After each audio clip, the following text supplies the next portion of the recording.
Welcome, seekers of the truth, to the Magical Services channel.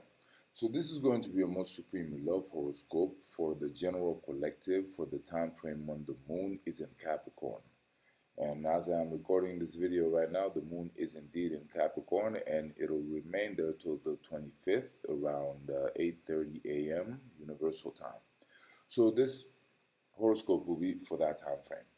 With that said, love enters its practical reckoning as the sun crosses out of the south node in Leo and into Virgo, shifting the collective romantic focus from who you were to what you are willing to build.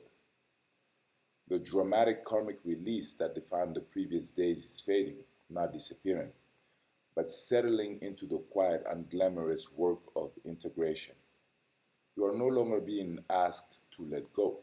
You are being asked to pick up the pieces and decide what is worth keeping. Mercury, still burning through the final degrees of Leo, approaches the nodal axis with increasing precision over this window, ensuring that the conversations you postponed, the truths you swallowed, the words you chose carefully to avoid conflict still demand their moment.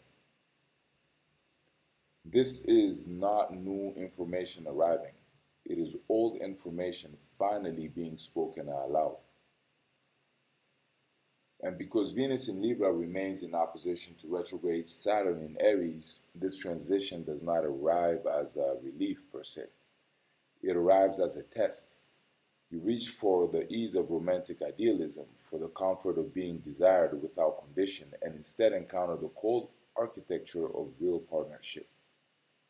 The question of whether this love can survive the weight of daily life, of showing up when the performance has ended, or being ordinary together. The challenge is no longer about releasing the past. The karmic door is closing behind you. It is about proving, in small and tangible ways, that you can build something that lasts. And that proof will not come from grand declarations or dramatic reunions. It will come from the quiet, consistent act of staying present when it would be easier to leave. Beneath that verbal and relational reckoning, the emotional landscape is being rebuilt from the ground up. The moon transits the full length of Capricorn over this period, moving from 0 degrees to 30, and this is the emotional backbone of the entire cycle, of course. Capricorn does not feel in abstractions. It feels in structures, in promises kept, in the weight of what is real and proven. You want love that shows up. You want commitment that has a shape you can hold, a rhythm you can trust, a future you can point to and say, this is what we built. The waxing gibbous light swells from 75% to over 92%, and with it, the emotional hunger for tangible proof intensifies. You are no longer satisfied with potential. You want evidence. You want the person beside you to demonstrate through action rather than words that they are invested in the architecture of what you share. Early in this transit, the moon at 0 Capricorn brings a raw, almost to vulnerable need for stability, a sense of starting from nothing emotionally, of asking for reassurance without knowing if it will be given. By the time the moon reaches its final degrees, that need has hardened into certainty. You will either have your answer or you will have walked away. This is not coldness. This is not a lack of romance. This is the psyche insisting that authentic love must be proven as well as felt, must be built as well as dreamed. Yet even as the moon demands grounding, your desire remains distorted by fantasy. Mars in Cancer squares retrograde Neptune throughout this entire window, which means your pursuit of what you crave is still clouded by projection. You may chase an idealized version of someone while ignoring the person actually in front of you. You may mistake emotional dependency for devotion or withdraw into silence or call it peace, when what is actually happening is avoidance dressed as dignity.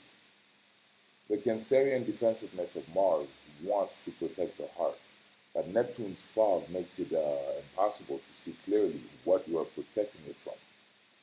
Black Moon Lilith, still retrograding through Sagittarius, adds a fading but persistent echo of wildness beneath the Capricorn discipline. A whisper reminding you that once you wanted freedom, adventure, the right to want without apology. That hunger is quieter now, receding, but it has not vanished. The tension between what you need and what you want has never been sharper. This is not indecision.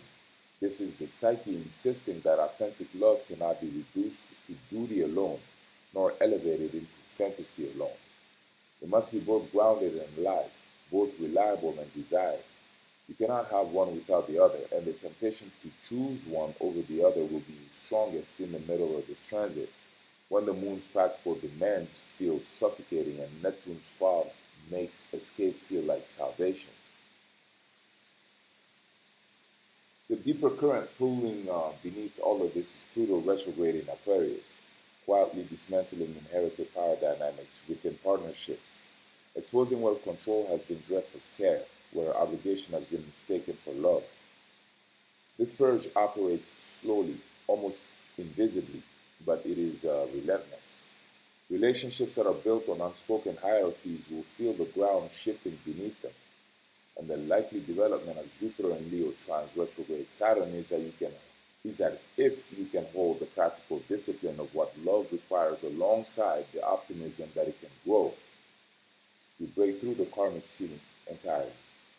Jupiter's fire meets Saturn's structure, and together they offer something rare: the courage to build without guarantee, the faith to commit without certainty.